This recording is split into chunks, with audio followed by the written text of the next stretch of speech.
Assalamualaikum. Halo sahabat, jumpa lagi bersama Ruang Rahasia. Sebelum kita memulai ceritanya, silahkan tekan like, subscribe, terima kasih. Siapkan kopi, cemilan, kita mulai ceritanya. Di sebuah kota kecil di Jawa Tengah, hiduplah seorang pria tua bernama Pak Madi. Ia dikenal sebagai penjual sekuteng keliling yang sabar, lembut bicaranya, dan jarang sekali terlihat marah. Setiap malam, selepas salat Isya, ia mendorong gerobak kayunya menyusuri gang-gang sepi. Suara roda gerobaknya berderit pelan, berpadu dengan aroma jahe dan pandan yang menguar dari panci besar di atas tungku kecil.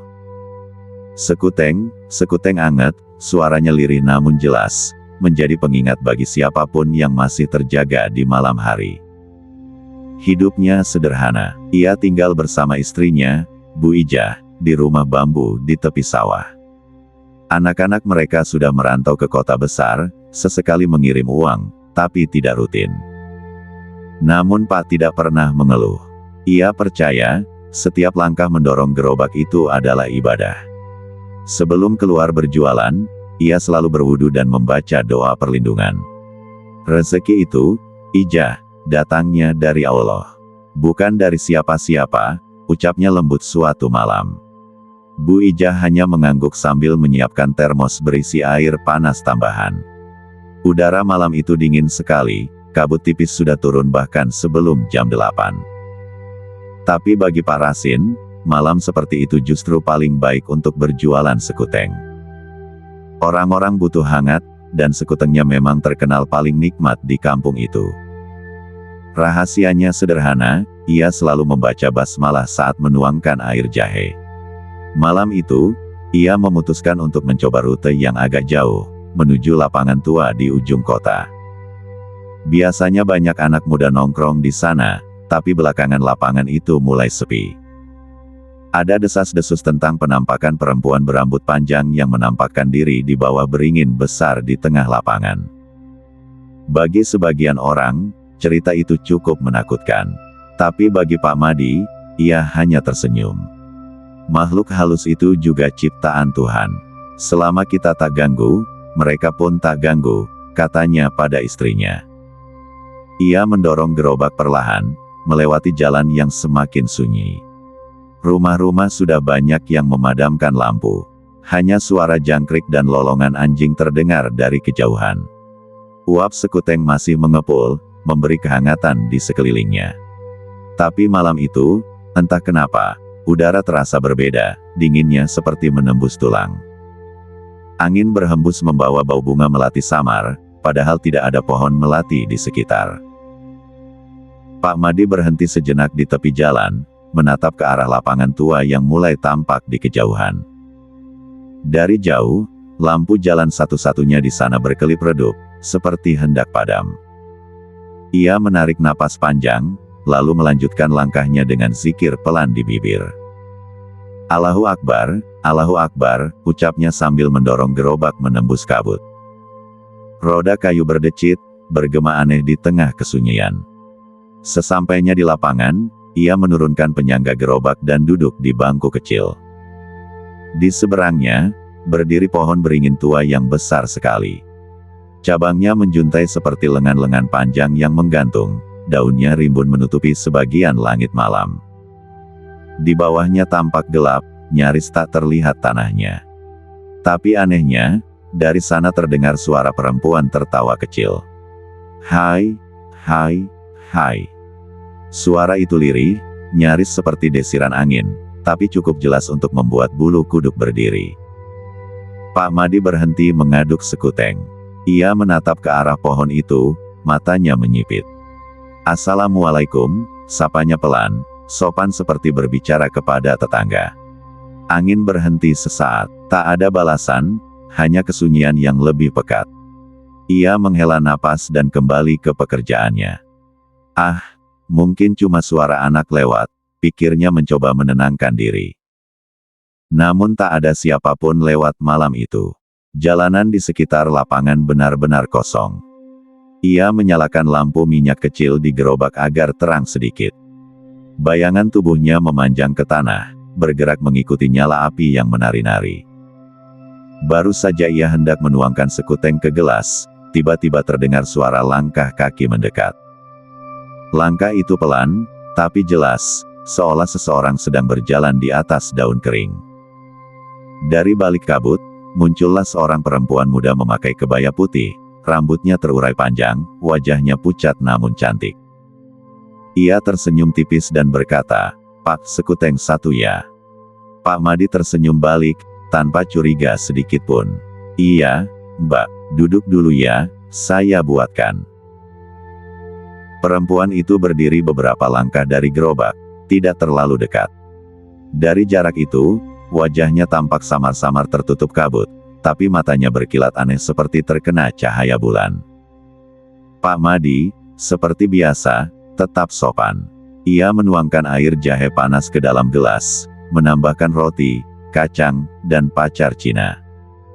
Uap sekuteng mengepul, tapi entah kenapa terasa tidak hangat seperti biasanya. Uap itu malah seperti berubah jadi kabut putih yang turun perlahan ke tanah. "Silakan, Mbak, sekutengnya masih panas," ujarnya sambil tersenyum. Perempuan itu menatap gelas itu lama sekali, seolah sedang melihat sesuatu di dalamnya. "Wangi sekali, Pak, sudah lama saya tak mencium aroma seperti ini," katanya pelan. Suaranya lembut, tapi ada gema aneh di baliknya, seperti berasal dari dua arah sekaligus. Pak Madi tak memperdulikannya, ia hanya mengangguk kecil. "Iya, Mbak, jahe kampung, direbus lama biar hangatnya sampai ke tulang." Perempuan itu tersenyum lagi, tapi kali ini senyumnya terlalu lebar, seolah rahangnya sedikit melar. Pak Madi terdiam sejenak, ada rasa dingin merambat dari ujung jari sampai tengkuknya. Ia menatap kaki perempuan itu. Tidak menapak tanah. Bukan melayang tinggi, tapi meluncur lembut, seperti kabut yang menempel di udara. Seketika bibirnya bergumam doa dalam hati. "Auzubillahi minasy syaithanir rajim." Ia tidak mundur, tidak pula berteriak. Hatinya hanya bergetar, antara takut dan pasrah. "Mbak tinggal di mana?" tanyanya mencoba mengalihkan rasa tegang. "Di sini, sudah lama," jawab perempuan itu lirih. "Orang-orang tak datang lagi, mereka takut." "Takut kenapa?" tanya Pak Madi pelan, tangannya tetap sibuk mengaduk. "Karena, aku masih di sini, Pak." Pak Madi menunduk sesaat, lalu berkata, "Kalau begitu, semoga Mbak tenang di tempatnya." Ia meletakkan gelas sekuteng di atas bangku. "Ini, silakan, gratis saja malam ini." Perempuan itu menatapnya dengan mata kosong. Lalu ia melangkah pelan, mendekat ke arah gerobak. Setiap langkahnya membuat udara di sekitar semakin dingin. Pak Madi tak mundur, ia terus berzikir pelan, matanya menatap lurus. Saat perempuan itu hampir sampai, angin berembus kencang dan lampu minyak bergoyang. Seketika sosok itu hilang, lenyap seperti asap disapu angin. Di tempatnya berdiri, tersisa aroma bunga melati yang menusuk hidung.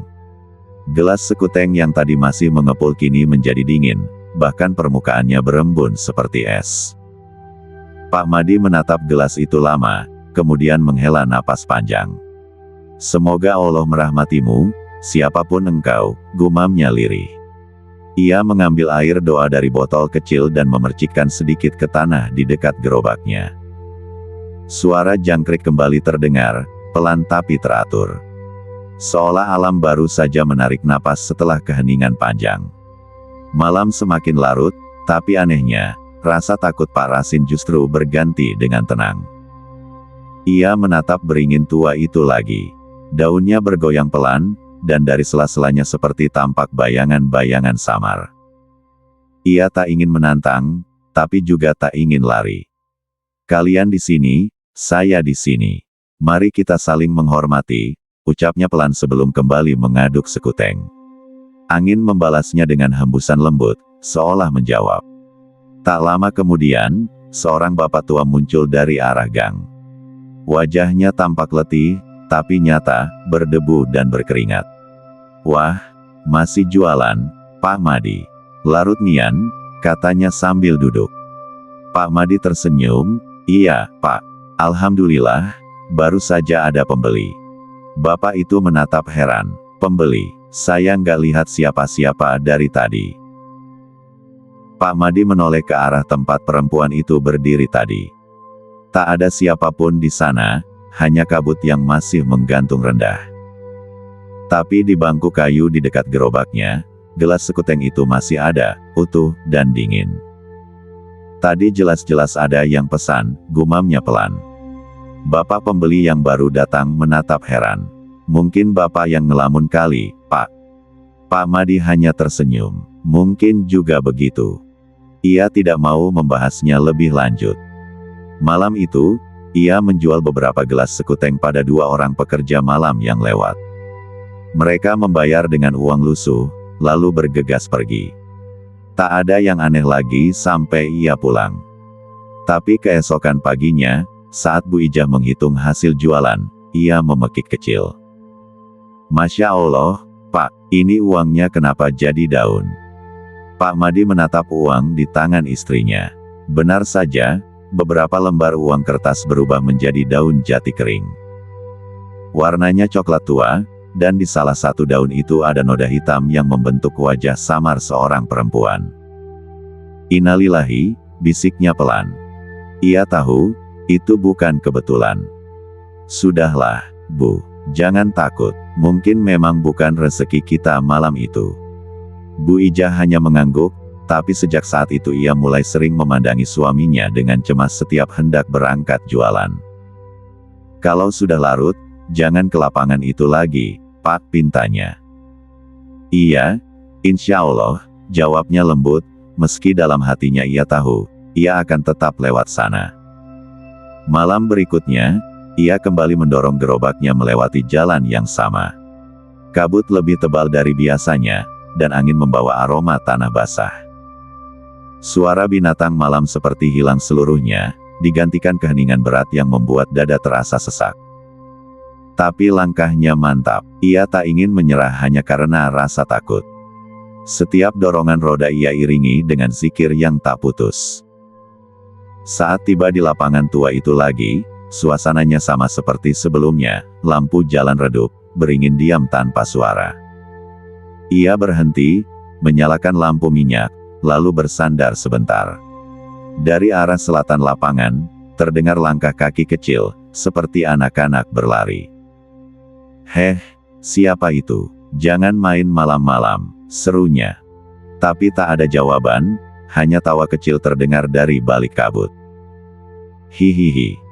Tawa itu tinggi, renyah, tapi anehnya terasa menua di telinga, seperti suara tawa anak kecil yang bergema dalam gua. Ia mencoba mengabaikannya. Mungkin angin, pikirnya. Ia kembali bekerja, menyiapkan sekuteng hangat, berharap ada pembeli sungguhan datang malam ini. Namun tiba-tiba, gelas-gelas di atas gerobak bergetar sendiri. Satu gelas jatuh ke tanah, pecah. Astagfirullah, Pak Madi bergegas memungut pecahannya.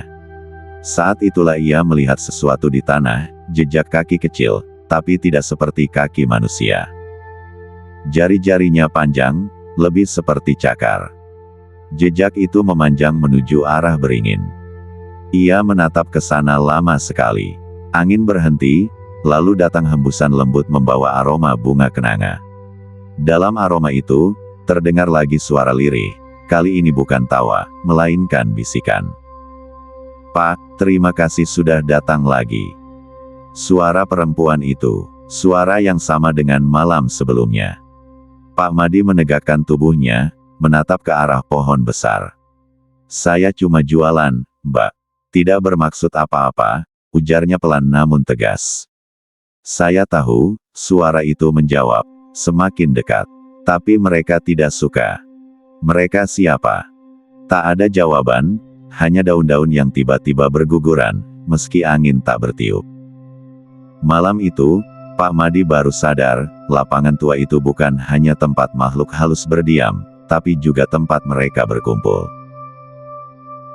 Setelah kejadian malam itu, langkah Pak Madi terasa lebih berat dari biasanya. Setiap roda gerobaknya berdecit seperti menahan sesuatu yang tak kasat mata. Ia masih melafalkan zikir pelan, tapi hatinya mulai gelisah. Rasa tenang yang dulu selalu ia rasakan kini berubah jadi waspada yang tak bisa dijelaskan. Setiap sudut jalan seolah memandang balik kepadanya dengan mata yang tak terlihat. Saat sampai di perempatan kecil dekat makam desa, ia berhenti untuk mengatur napas. Kabut semakin tebal, seolah mengelilinginya. Dari kejauhan terdengar suara azan lirih, namun janggal. Ia menajamkan telinga. Itu bukan suara azan yang biasa ia dengar dari masjid. Suara itu serak, memanjang, dan berhenti sebelum sampai kalimat terakhir. Allahu Akbar, Allahu. Suara itu terputus di tengah, digantikan oleh tawa pelan di kejauhan. Hihihi. Bulu kuduknya berdiri, tapi ia tak bergerak. Astagfirullah, gumamnya sambil memejamkan mata. Ketika ia membuka mata, lampu minyak di gerobaknya padam. Gelap total. Ia berusaha menyalakannya kembali, tapi koreknya basah, tak bisa menyala. Angin berhembus pelan, membawa suara seperti langkah kaki berjalan mengelilinginya. Langkah itu ringan, cepat, seolah ada lebih dari satu sosok yang berputar di sekeliling gerobaknya. "Siapa di sana?" serunya tegas. Tak ada jawaban, tapi suara langkah itu berhenti serempak. Dalam keheningan, ia bisa mendengar detak jantungnya sendiri. Lalu, dari balik kegelapan, sebuah suara berat bergema. "Kau tetap datang, padahal sudah kami beri tanda." Suara itu dalam, seperti keluar dari perut bumi. Pak Madi menggenggam erat gagang gerobaknya, matanya menatap gelap. "Saya cuma cari rezeki halal. Tidak berniat mengganggu siapapun," katanya mantap. Suara itu mendengus keras, membuat udara di sekitarnya bergetar. "Tempat ini bukan untuk manusia, kau terlalu lama di sini." Daun-daun beringin berguguran seperti hujan. Angin menerpa kencang hingga panci sekuteng di atas gerobak bergetar. Tapi Pak Madi tetap tegak, membaca ayat kursi pelan, tapi tegas. Semakin ia membaca, semakin kencang suara itu mengaum. Hingga akhirnya semuanya terdiam, seolah waktu berhenti sejenak. Lampu minyak tiba-tiba menyala sendiri. Api kecil menari tenang, dan seketika suasana kembali sunyi. Hanya desiran angin lembut yang tersisa, seolah kejadian tadi tak pernah ada. Dengan langkah mantap, ia mendorong kembali gerobaknya menuju jalan pulang. Tapi entah mengapa, bayangan tubuhnya kini terlihat dua di tanah. Ia berhenti, menatap tanah di bawah kaki. Benar di belakangnya ada satu bayangan lain, berdiri tegak, namun bentuknya tidak seperti manusia. Tinggi, kurus, dan kepalanya memanjang. Ia menarik napas dalam-dalam. "Kalau kau mau ikut, jangan ganggu," katanya tenang. Bayangan itu tidak bergerak, tapi perlahan memudar, lalu lenyap. Pak Madi melanjutkan langkahnya. Begitu tiba di dekat rumah, ayam jantan tetangganya berkokok padahal jam baru menunjukkan pukul 2 dini hari. Bu Ija sudah menunggu di depan pintu, wajahnya pucat. "Pak, tadi saya dengar ada yang ketawa di belakang rumah," katanya gemetar. Pak Madi menatapnya, tersenyum tenang. "Sudah, Bu, mereka cuma lewat." Malam itu, Pak Madi tidur lebih awal dari biasanya. Tapi matanya sulit terpejam. Ia masih bisa mendengar suara roda gerobaknya di kepala, berderit perlahan seperti biasa. Angin malam menembus celah dinding bambu rumahnya, membawa aroma kayu bakar dan jahe yang tersisa di bajunya. Ia mencoba memejamkan mata, membaca zikir pelan di bibir. Subhanallah, Alhamdulillah, La ilaha illallah. Namun tiba-tiba, dari luar rumah terdengar suara roda gerobak berderit pelan. Krek, krek. Ia membuka mata, menoleh pada Bu Ijah yang tidur di sampingnya. Istrinya juga terbangun, menatapnya dengan mata lebar. "Pak, suara itu dari halaman," bisiknya takut-takut. Pak Madi bangkit perlahan, mengambil senter kecil dari meja. Ia berjalan ke jendela, membuka tirai bambu sedikit. Bulan separuh menggantung di langit, dan di halaman rumahnya, gerobak sekutengnya bergerak sendiri. Roda kirinya berputar pelan, meski tak ada angin. Sementara panci besar di atasnya bergetar seperti direbus dari dalam. Astagfirullah. Ia segera keluar rumah dengan langkah hati-hati. Tanah halaman masih basah karena embun, dan udara dingin menusuk tulang. Kalau kalian masih di sini, jangan ganggu tempat ini, katanya tegas. Suaranya bergetar, tapi ia tetap berdiri tegak di depan gerobak. Gerobak itu berhenti bergerak. Tapi tiba-tiba, dari arah sumur tua di pojok halaman terdengar suara perempuan menangis. Tangisnya lirih, dalam, penuh kesedihan. Kenapa mereka usir aku, Pak? Pak Madi menoleh pelan, tapi tak ada siapa-siapa di sana. Tangis itu semakin jelas, diikuti oleh aroma bunga melati yang menyengat. Aku hanya ingin tetap di sini, tempatku dulu, suara itu lagi. Kini ia tahu, suara itu milik perempuan berkebaya putih yang dulu memesan sekuteng di lapangan. Tempatmu, tanya Pak Rasin perlahan. Dulu, rumahku di sini. Sebelum jadi lapangan itu, mereka menebang rumah dan kuburanku. Pak Rasin merasakan bulu kuduknya berdiri. Jadi lapangan tua tempat ia berjualan dulu-dulunya adalah area pemakaman. Ia menunduk, menatap tanah, lalu berkata lembut, kalau benar begitu, maafkan kami, Mbak. Kami tak tahu. Tangisan itu mereda sejenak. Kau baik, Pak, tapi yang lain, mereka marah. Mereka yang dijadikan batu di bawah lapangan itu, mereka tak bisa pergi. Angin mendadak berhembus kencang, membuat daun-daun kering beterbangan. Suara benda berat jatuh dari dapur membuat Bu Ijah menjerit dari dalam rumah. Pak Madi berlari masuk.